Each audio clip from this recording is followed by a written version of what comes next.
I don't remember where. I believe I met Gregg for the first time at Bob Bonham's gym, Strong and Shapely gym in Jersey. People had told me about Gregg, and I knew who he was because he was we were all running in the same circles back in the 90s.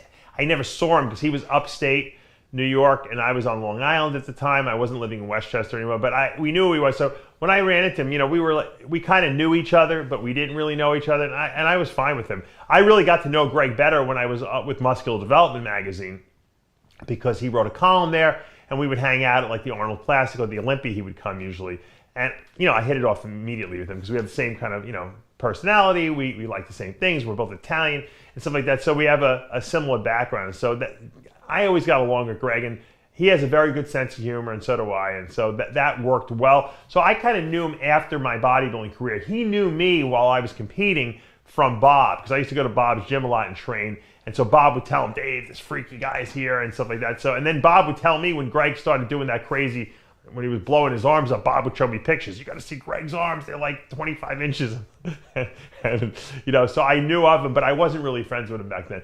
Now, Lee Priest, I met him at Gold's Venice once, but I don't think he really. I don't know if he remembered meeting me or not. And I remember seeing him, training there, and I was like, this guy's a freak. And I think I saw him training at World Gym out there once too. But I didn't really start talking to him on a regular basis until I started working for Muscular Development, because he was under contract with them. And when I took over as editor-in-chief and started their website, we would interview him a lot. So I would get him on the radio show. I would always interview him at shows. And so that's how we kind of became friends and got that friendship going. And once again, he has a really good sense of humor, and so did I, and we don't take ourselves that seriously. So we kind of connected on that level.